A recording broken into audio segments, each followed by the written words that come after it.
All right. Can I have the three chief warden officers up stage, please?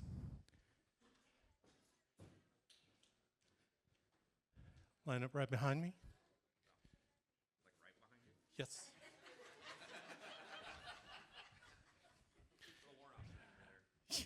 Little. Citation to accompany the award of Meritorious Service Medal, 3 Oak Leaf Clusters, 2. Chief Warrant Officer 4, Mark Burrows. Chief Warrant Officer 4, Jay Crause. And Chief Warrant Officer 4, Brandon Bules. For exceptionally meritorious service as Alliance Sales, Recruiters, and Builders, United States Alliance Garrison of Heroes, their induction into the garrison to today, the 19th October, 2024. Chief Warrant Officer Burrows, Chief Warrant Officer Crause, and Chief Warrant Officer Bules have distinguished themselves on the battlefields in the U.S. Army as follows. Chief Warrant Officer 4 Mark Burrows served in the United States Army with distinction for 15 years and 8 years in the U.S. Navy because you like their uniforms. 2 combat tours in Afghanistan and 2 in Iraq as a rotary wing pilot for you civilians. That's a helicopter. Shot down south of Baghdad in 2007 and came home alive. Married 21 years to Nicole, has 2 sons. Now he's serving with distinction the United States Alliance, applying his expert skills, knowledge, and mindset in the war on poverty. Chief Warrant Officer 4 Jay Crause served in the United States Army with distinction for 23 years as a bomb disposal tech, just so he could meet a cute bomb disposal tech. And then transitioned to flying Kiowa Warrior helicopters with Chief Warrant Officer Burrows in Iraq and Afghanistan, and over 10 shorter deployments with Chief Warrant Officer Bules. Still married to that cute bomb disposal tech, Belle Crause, for 30 years. They have 2 children. Now he's serving with distinction in the United States Alliance, applying his expert skill, knowledge, and mindset to the war on poverty. Chief Warrant Officer Bules served in the United States Army with distinction for 26 years, over 30 combat tours in Afghanistan and the Middle East as a helicopter pilot and as a ranger operations other than war. He's been married to Jenny for 30 years with 2 kids and 4 grandkids. Now he's serving with distinction in the United States Alliance, applying his expert skill, knowledge, and mindset to the war on poverty. The United States Alliance would like to recognize their wives' service to their nation and to the Alliance. If you could please acknowledge them. Where are they?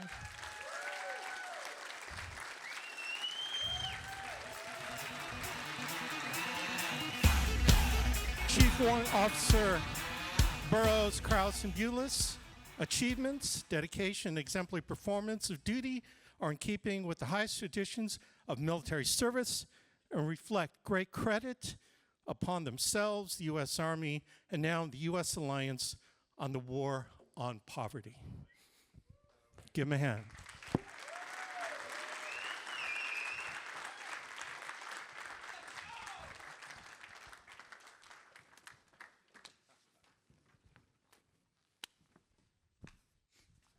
I was not expecting that, but that was super cool. Thank you so much, Alex Abian. That's probably the best intro I've seen since I've been here. I'm super honored, a veteran also of the Air Force. We won't hold it against him in any way. But seriously, distinguished himself greatly there. So my name is Jake Crause, and I'm excited to be here to talk to you guys today. It's a beautiful looking crowd. This is the best of the Alliance. The other ones are down in the other room. So you guys... and Alex was definitely right. You know, my 30-year bride here, Belle Crause, you all know her. And in fact, that's my real claim to fame in the Alliance, is just that I am married to Belle, and she's amazing. Wow, so excited to be here. Today we're going to talk to you about some subjects that have a little bit of sensitivity for us. We're going to share some things that we don't usually share. I have shared this story in the past, but It's not something that I like to do, but I'm doing it because I want to impart on you something that I've learned from it, okay, if that makes sense. I was a real big fan of James and Angie Coleman's talk. They bared their heart. They told us some things that were probably hard to talk about, but I feel like I learned a lot in that, so I'm excited to be able to at least do that. Let me get the clicker here. All right, so let's see, Jake and Brandon and Mark. So I have the distinction also to have these guys. When Mark Aceta was up there and he was talking about back-to-back, we called it, they got our six, right? So I get to stand on the stage with two of my best friends in the whole world, people that I served with in the Army, have spent thousands of hours, maybe not thousands of hours, but quite a few hours in combat with both of them. And I can't wait to hear what they're going to say. I think they're going to really bring it. What I'm going to talk about is, this is Belle's favorite picture of me. Some people have a good side; they have the left side or the right side. Belle said that was the good side for me. I was the one on the right with the hair, and you can see I'm a big jokester. I'm about to like slam a piece of rebar onto a bomb as we're trying to defuse it. That's early in my training, as I was learning to become a bomb disposal technician, where I did meet Belle. This is actually afterwards, but that's the type of training that we would do, trying to practice disarming bombs. This is me at graduation. Believe it or not, I was considered fat back then. This is the early 90s. They had different standards now. That's probably the skinniest I've ever been in my entire life, and it was from stress. And this is Belle. This is at her graduation, actually. So I did graduate a little bit before Belle and ended up going on a deployment and then coming back, and I had that ridiculous mustache, and that was the moment that Belle decided she did not like facial hair on me. So I'm allowed to grow it if I'm hiking or if I'm climbing a mountain, but as soon as I get home, I have to shave all facial hair. TMI. So, wow, we're really short on time. So this a couple of years maybe after we graduated bomb disposal school, Belle and I actually went on a deployment together. We went to Kuwait. We were supporting the Kuwaitis to clean up their country after Saddam Hussein had invaded and left ordnance all over. They left bombs and bullets and explosives all over their country. So Belle and I went there to go clean up. This is at a Bangladeshi ASP that had exploded, and we were like kids in a candy store in that place because we got to see Russian ordnance we'd never seen before. Oh wait, sorry, I'm looking at the wrong side. This is Belle getting ready to make a very big hole in the desert, a very, very big hole. You could fit a couple of tanks in that hole, and one of my favorite pictures of her. And this is us in the kids in the candy store look. We're walking around, watching where we're stepping. These are things that had melted explosive out, would solidify, and then would remelt every single day. Very, very dangerous stuff, but we loved it. And we were deployed, and then this happened. Okay, this is 1996 June. There was a bombing at the Khobar Tower. Some of you may be old enough to remember that or hear about it. And it was a truck bomb that had pulled up in front of some barracks, detonated it, and it was 21,000 pounds of explosives. Okay, that red circle that's on there is where Belle and I was at the time. So we were 400 feet away from that truck when it detonated. I don't know if any of you have ever been 400 feet from 21,000 pounds of explosives. Is there anybody that's, oh yeah, right there. It's an interesting experience, to say the least, okay? It is something that you'll never forget. And this is what it looked like out our bedroom window. You can see a giant crater, okay? And what you can't see, here's a little better picture from the roof right above our room. And this is what the aftermath looked like. And interesting, they could have pulled up in front of our building or this building, this other building that we're looking at. They could have pulled up in front of either one. There was no distinction whatsoever. They just flipped a coin and decided to pull up. Had they pulled up in front of our building, we would be dead for sure. This is what our room looked like afterwards. That couch was against the door, blocking the door. You can see the window frame Belle had been in front of just prior to the detonation. She would have been cut in half 100% had she been standing there. She happened to be standing in front of a closet and was hanging up laundry. I was in another room watching a water skiing competition. Like, it's crazy, like why? But I was, and I was in front of a sliding glass door that disintegrated, but luckily the angle of the blast, it took out the couch next to me, shredded it, and I came away with very few pieces of glass in me, and some small injuries. Belle, unfortunately, was injured. She still struggles with those injuries today. In that moment, 19 servicemen died at the flick of a switch. 19 people died. There was hundreds of people injured, and there were thousands of families impacted. Okay, think of the moms, the dads, the cousins, the spouses, the brothers, like thousands of people in an instant had their life changed because a couple knuckleheads decided to roll a bomb up in front of a barracks and detonate it. Luckily, there was somebody standing on the roof who saw the truck pull up. They ran down and got as many people out of the building as possible. It would have been closer to 100 people dead for sure. Those used to be bedrooms, living rooms, that just completely collapsed, right? And that was at 9:50. I think our clock was 5 minutes fast. It was at 9:50, but in that moment, life stopped for a lot of people. And I often wonder, this is the point that I want to get across, okay? I wanted to share that. I'm almost out of time, but I wanted to share that with you because everybody in this room has their moment that looked like this. It could have been a divorce.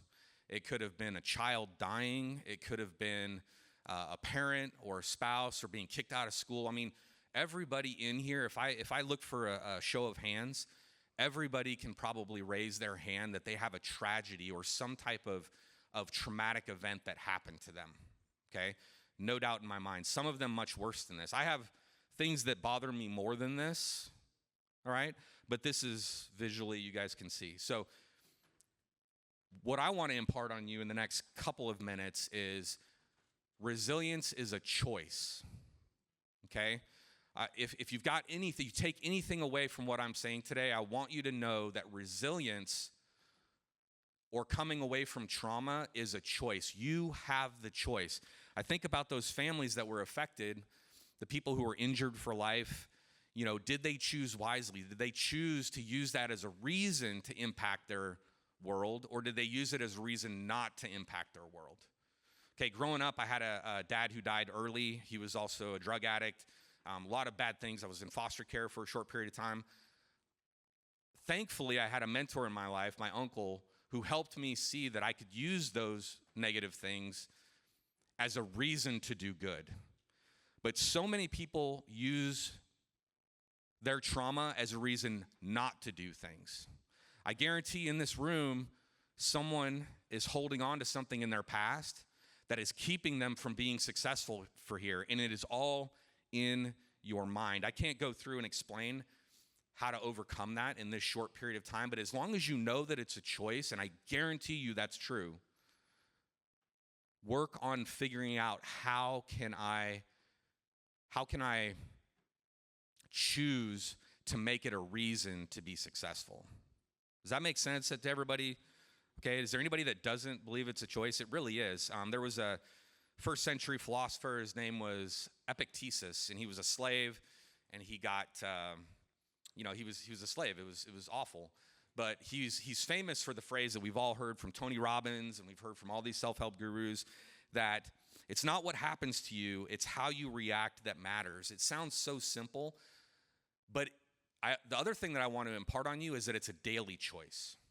It's very easy to choose to do something good with your trauma and then fall right back into old habits, fall right back into that I'm a victim.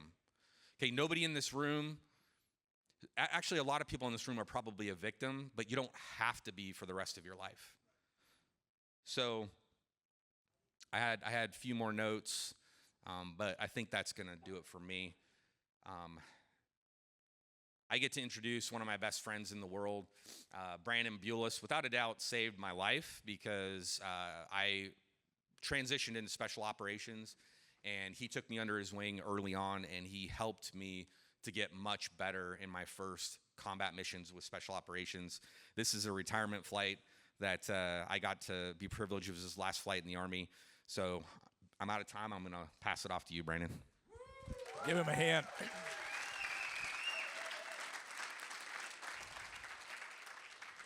Thank you guys all for choosing to come here. I really hope that at the end of this, you guys feel that you've made the right choice by coming here.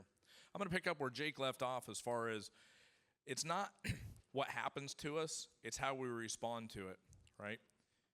Thank you. And the first thing I'm talking about is anxiety and fear, or nervousness versus excited, right? When we were kids, there were times that we were nervous for something, or we were also excited for something. And the difference was our mindset and the difference in what we were thinking in between our ears. When you go to scientists, they'll tell you there's really no difference in it. It's really in how you're reacting. The same thing can be said between the difference between a coward and a hero. The same thing can happen to somebody, and how they respond is the difference. Not necessarily the feelings that they had, but the actions that they instinctively took. For the next couple minutes, I'm going to talk about things that you probably thought you were going to get coming here. And in the last few minutes of it, I'm going to talk about something that's a little bit less tangible, but more important to me. The first one I'm going to talk about is precision and discipline. Everything that we did was planned down to the smallest detail. The stakes were extremely high, and there's absolutely no room for error. Meticulous planning and meticulous execution a lot of times meant the difference between mission success and mission failure. Adaptability and grit. Grit is that deep-seated resolve that keeps you pushing forward no matter how difficult things get. In combat, things rarely go as planned. But like Jake was saying, that's no different than life. The things I'm going to talk about is absolutely no different than what we go through on a day-to-day basis as individuals, as family members, and also inside of our business. Anything can happen and change in a split second, whether it's in combat or whether it's in your life. For us, the weather, the terrain, and the enemy all got a vote, and it could change exactly what we were doing and how we had to respond in a split second. Leadership and trust. Leadership is something that I learned early on, and it wasn't just flying missions. You're responsible for people's training, for the lives of the people that you're supporting or that you're actually carrying on in your aircraft. Trust is at the heart of leadership. Trust from the command that's giving you the mission. Trust for the soldiers, the airmen that you're supporting. And trust for the nation that you're going to do our will.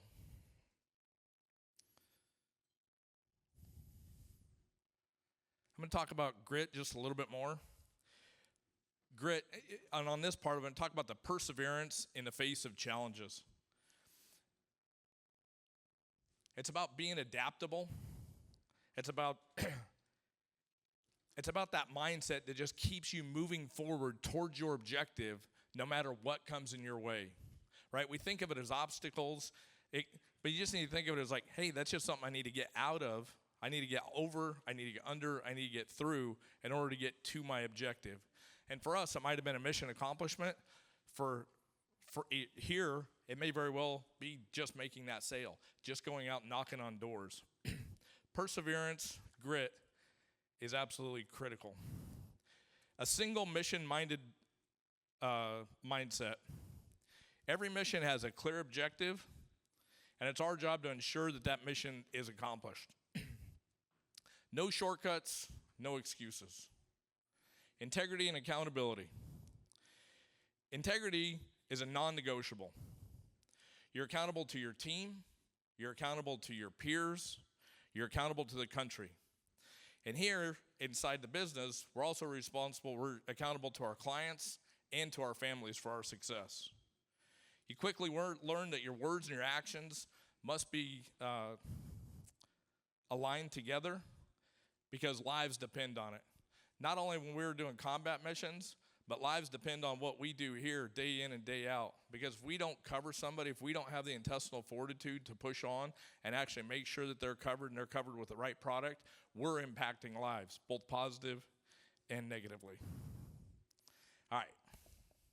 Spend a couple minutes, go through some pictures.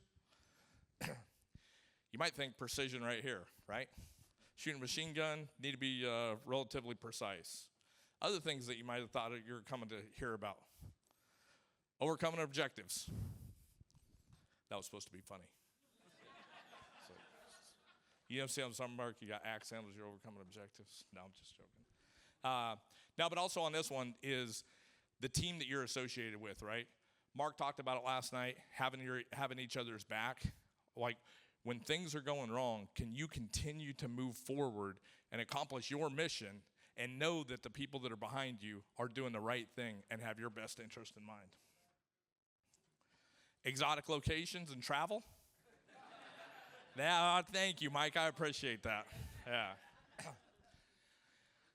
If you know, you know. Training with the best. Here we get to be able to train. We have Crause training us. We have all the top leaders, all the top builders. Andy Riddle was in here last night. Stephen Davies, Levitovich's, Fitz. I mean, all of the top leaders. I'm not trying to miss anybody out. And we were blessed to have Alex Abian come up here. What a great intro on that.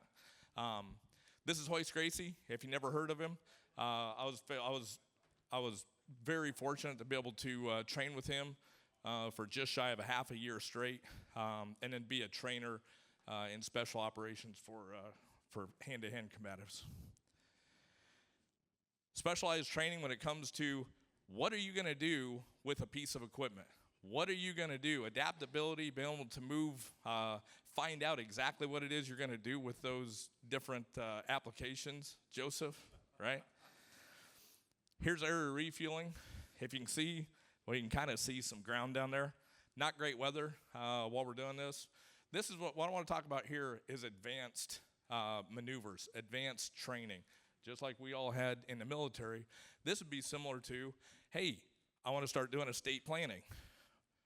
Can you fly a helicopter first before we start area refueling? Like, let's take that step first, right? Let's learn to walk before we start playing basketball. Another one, overcoming fear. In fact, your son, Alex, is going to be flying these missions right here, dropping people out, airborne operations. So here is what I want to convey with this picture is this is an alternative way to get to the objective. So when somebody's putting up obstacles, what is your alternative way to still make them see the why? Thinking outside the box, who would ever think that you would dunk an aircraft in the water so you can load a boat, right? That's thinking outside the box. So I hear that a lot when we're talking about people door knocking and how they have conversations. They did a great job on the panel this morning talking about that kind of stuff. And then we have entirely outside the box, super insane thinking. And that's when you can when you can drop a boat off in a lake, have people go out of the helicopter down into the boat, come pick them back up, and they climb back up inside the aircraft, right?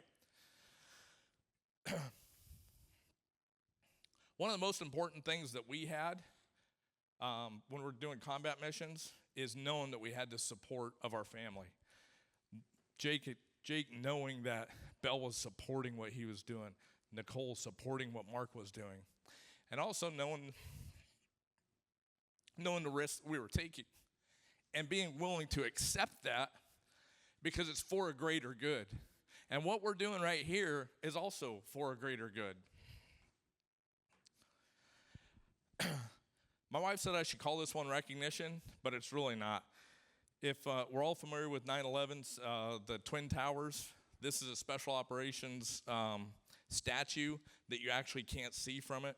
And the thought process is we're overseeing you, we're protecting you, and you don't even know it. So if you ever go down and you look at the eternity water, what is it? Anyways, if you look at the eternity pools, if you look up where the old Greek Orthodox church is, that was up on top.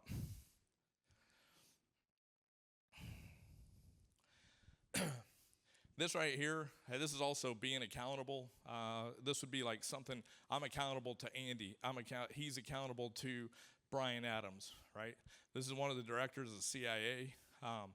They brought my family and I there. I had to do some briefings. We also had to do some other stuff. And we had to explain what it is that we planned on doing.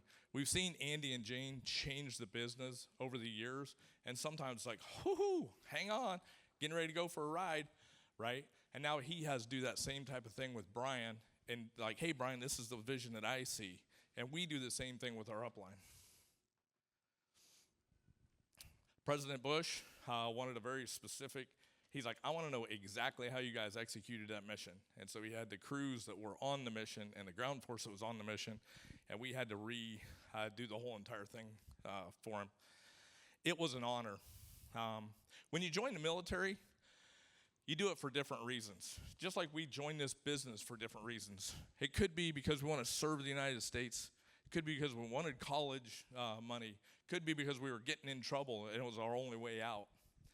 However, once you get in, you do get indoctrinated. And you do start to believe different things. And you believe that we're doing it for the American dream. We're fighting for Americans, right?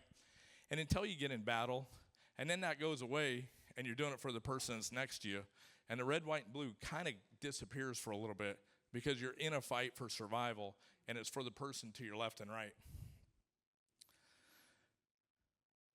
I'm going to say we were fortunate enough to be able to serve in the capacities that we did, because not only did we defend the United States, we got to see oppression taken away, and we got to see women in Iraq and Afghanistan for the very first time be able to actually have their voices heard and to be able to go out and vote, right? This is taken off the internet. This is right after that when the insurgents decided that if they killed Joseph for going out and voting, that wouldn't make a lifelong impact. So instead, we're going to cut off his voting finger. That way, for the rest of his life, it'll be a sign that he shouldn't be able to have that freedom. We've seen the same thing when girls went to school. You know, the girls, I've got a daughter that just got married, right? Andy, you've got a daughter. And these girls went to school, and after about 6 months, the insurgents took them, poured acid on their face, and melted their face. That way they would be a message for the rest of their life. Now, if that doesn't put a burning desire in there for you to do something, I don't know what else will. Andy and Jane have set up something here that is just an absolute incredible opportunity. We don't have to worry about this type of thing. So my question to you, let me get to my slides so I want to articulate this correctly.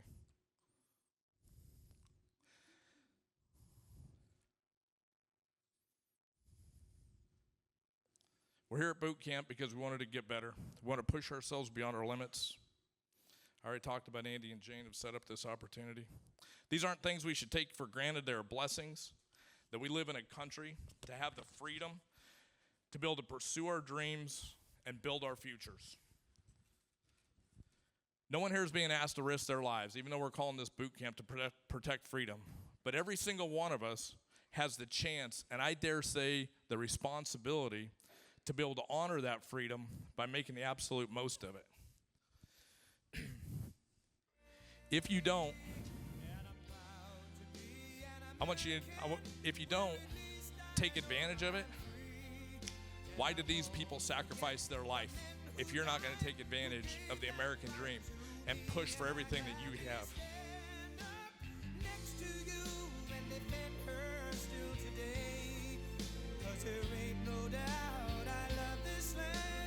These aren't internet photos. These are all friends.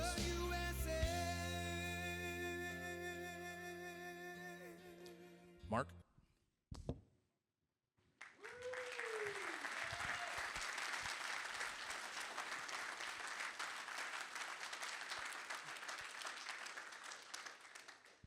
When I offered to go last as the cleanup batter, I was like, oh boy. I didn't know they were going to bring that much heat. So I only have about 100 slides because I didn't know if they were going to go short. So we're going to breeze through these pretty quick. So I want to ask you guys something. Do you think we have choices here? What do you think these people have? They're born into it, and they have no hope of getting out of it. Imagine living in a place where you have walls around your house to protect yourself every single day. Things are blowing up around you. There's dust, debris. You live it every single day. If you live to be age 40, you're considered an elder. That's an old person over there. And so when I see people or I hear people go, oh, life is so hard here. Like, really? I mean, can I be real with you guys? This is boot camp, right? I tell them, just grow the hell up. If you want to see what it's like in the rest, I would say 90% of the rest of the world, we are coddled here. And we were blessed to go see how it could be. I am Thank God my family and my kids don't grow up in this. It's not safe to drive. Your house isn't safe. It's constant war from neighboring states or warlords. You can't really see it, but that gentleman there, this is the Parent-Teacher Association. He has an AK-47 walking the village kids to school. Because if they don't do that, something bad's going to happen. Brandon and Jake were talking about. Imagine being that PTA. Hey, Brian, it's your chance. It's your week. And by the way, you and Alex, you're going too. Joe, you're going to go protect the school while they're at school. Because if you don't, remember Malala, the girl that was shot in the head? That's what's going to happen. That's the life they live every single day. And I think people here take that for granted. So you have a choice. What if your village needed medicine and the army had to deliver it? Because if they didn't, that's why we went to Somalia. That's why we went to Mogadishu, is because the warlords were taking all the UN supplies. But that's why we're the greatest nation in the world, because we care. Nobody else cares out there. So what are you doing in the alliance? Who do you care about? Yourself? Or are you going to deliver those life-saving supplies? Don't quit. Life is tough.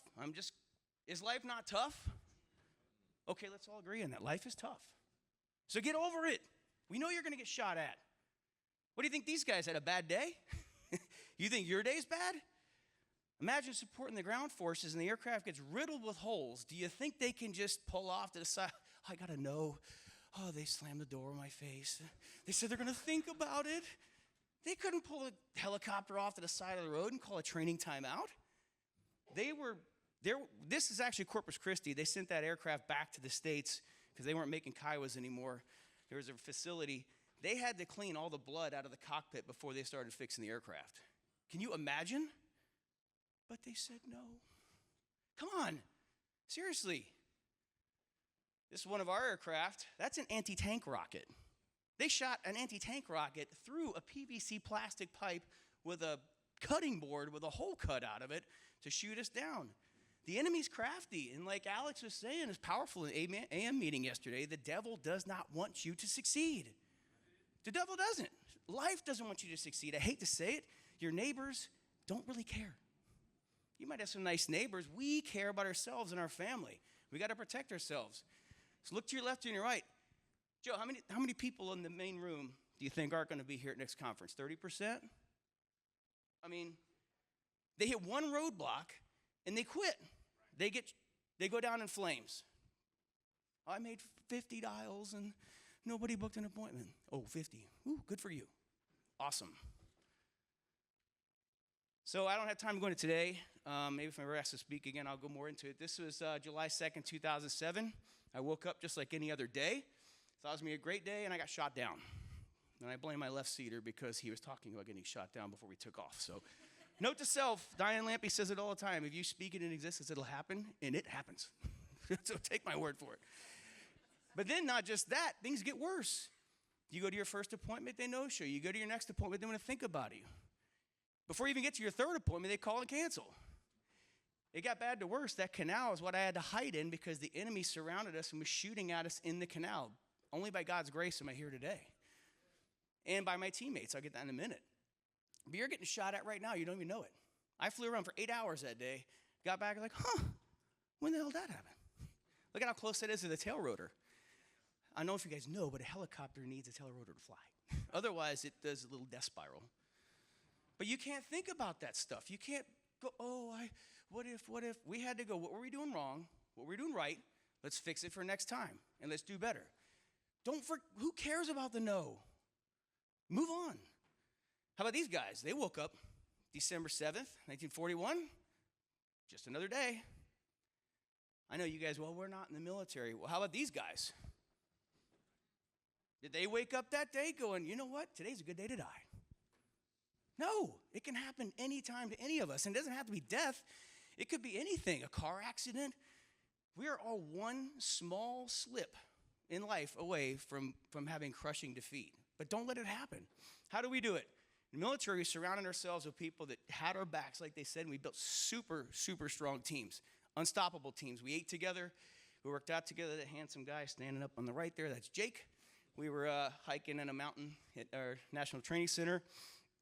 We trained together. We practiced our missions together. When's the last time, not just you guys, but the people who aren't even here on your team went to a hotspot, attended a TWC, came to conference? No wonder they're not doing anything, because they're not getting around the team. We never separate as a team. I talk to them every single day, every day. Bell, all of them. We constantly talk because we got each other's backs. And sometimes it's unpleasant and uncomfortable, but I got to take that and say, you know what, they love me. They want me to get better, so I want them to be hard on me. This guy, James Groves, he's the one messing with Almergati there. Almergati was kind of a sourpuss, as you can see on his face. But very dear friend of mine. That's why I wear the bracelet. I never, ever take it off. James, I guarantee if he was in the Alliance, he'd win the Chris Long Award. Am I wrong? James could lighten the room. He was the first person to pick up a shovel, fill a sandbag, anything. And that's me in the bottom two pictures. I had to carry my friend onto the plane for the last ride home. I pray to God you never have to do that. And the worst part was he went on the plane alone home. We had to stay and fight. We fought together. People think you're going to join Army Aviation. I'm just going to fly. I'm not going to walk or drive. That is not true. That is not true. I drove a lot, and I walked a lot. We played together. We had fun. I mean, you're a team. Have fun. Enjoy yourself. That top right one, they're drinking Yoo-hoo upside down. Have you ever heard of the cinnamon challenge? So, next time, I'll show you a video. I don't have time. But try and take a teaspoonful of cinnamon and swallow it. It's the most hilarious thing you'll ever see in your life. You're not going to die, I promise you. But when the cinnamon cloud comes out because you're choking, it's really, I mean, don't do it yourself. Find some other unsuspecting fool to do it to on your team. We celebrated together. That's Christmas, what Christmas looks like in a deployed environment. Nicole sent me all those little goodies there so I could have a tree, tiny one. And that was my wedding, our wedding, sorry, in Jersey. So even though it was Jersey, I still had guys come from across the country to celebrate my wedding. Those are my best men. So your team is your rock. You have to rely on your team. These guys went on the battlefield to pull off a warlord that was completely taking all the supplies, all the money, strong-arming all the people. And we went in to get that warlord out of there so that those people could have a normal life. Well, as normal as you can in Iraq. Those guys couldn't do that with safety if we weren't providing overwatch and security. We were reconnaissance, but we had just enough weapons to get ourselves into trouble or maybe help the ground force get out of trouble. But they couldn't do that. These guys, you can kind of barely see a helicopter towards the bottom picture. This is a special operations team. They were on this mountain, and they would watch over the villages and give early warning if the bad guys acted up. It is a very, very long walk and a steep walk. So we would deliver batteries, water, ammo, whatever they needed, because that's the team concept. We're going to make it easier on them so that they can do their job. And even if it puts us in danger because you think that they don't want to shoot a helicopter down, that's a pretty vulnerable spot. But we did it because they needed our help. These guys, that truck had to go, that Humvee had to go to a place that was very dangerous to drive to. So these guys said, you know what? We'll just fly you there. We're going to take that risk out for you. So what are your teams doing? What are you guys doing to take that risk off of each other?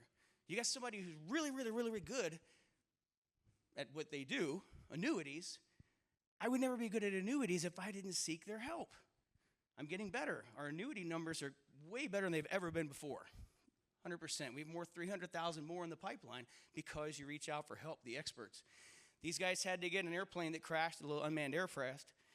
Could they do that without cover and protection? The enemy would love to take them out. I like this picture because there was a troops in contact, and it was a massive, massive battle. You can't see 3 other helicopters there. This is called the Forward Arming Refueling Point. It was so hot. We were running out of ammo. We would do maybe 2 gun runs out of ammo. So you got a fueler.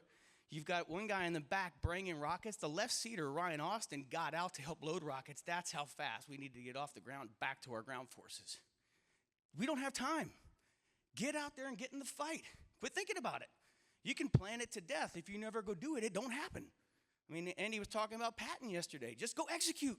Go. This is a route clearance team. We showed up at Salerno. That was the most dangerous section of Route 1 in Afghanistan. When we left 9 months later, all you heard was crickets. The convoys could drive up and down. They even repaved the road because they're like, well, now we can have nice things. We can go do good stuff.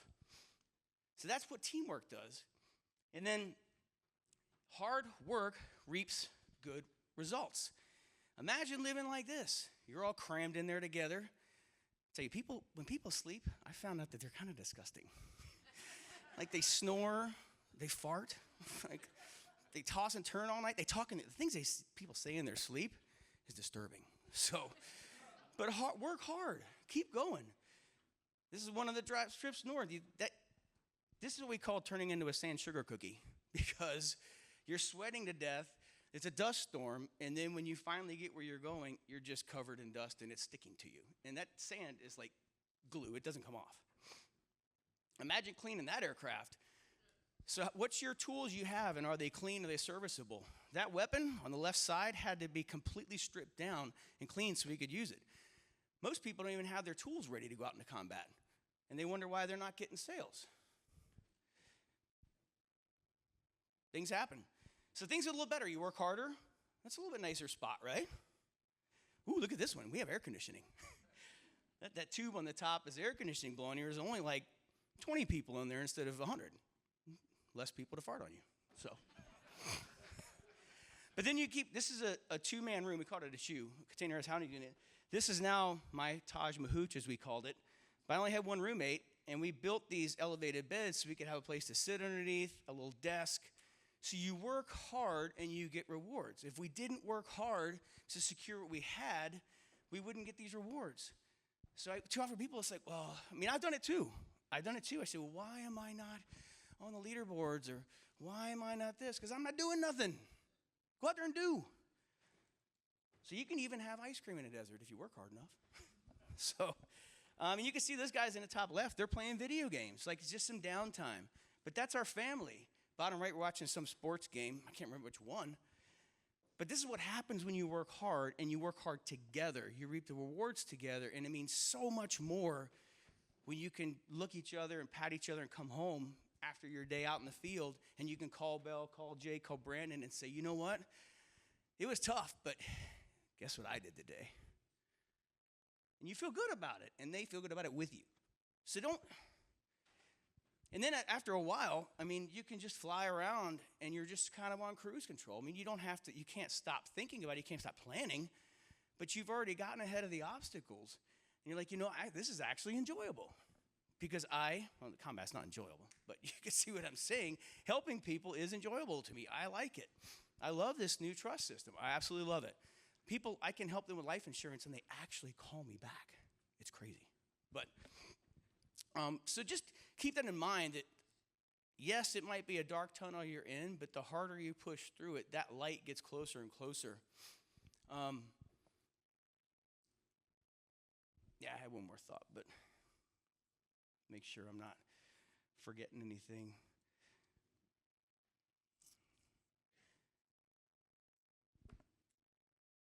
So Andy, we went to the cabin, and Andy, I just asked him, I had any little help with something, and I remember talking to him. We were back in his office, and I was, you ever hear Andy say, "Don't butt me"? And I left the cabin, and I was like, you know what? All I did was butt him the whole time. So I actually texted him later, say, hey, you know what? I'm sorry. I didn't mean to butt you. So just, we're going to mess up. But just, it's okay. You can fix it. And just don't forget that if your mentors are pouring into you, don't be the one that shuts them out. So I love this quote by Abraham Lincoln, because many, many, many people in life, but especially the Alliance, you've already got one foot in the grave. What do you think that the people Brandon showed, or James, if they were given a chance to be right here on this stage and say, hey, you got another shot, what are you going to do with it? What do you think they would say? They would look every single one of us in the eye and say, get busy living or get busy dying. So let's go out of boot camp and go back home, and all the people that weren't here, let's kick them in the ass and say, what are you doing? You are slowly killing yourself. Get after it. And if it ain't here, that's fine. But if you're not going to do it here, you probably don't have the intestinal fortitude anywhere else. That's our time. You guys have a good day. We'll see you in there.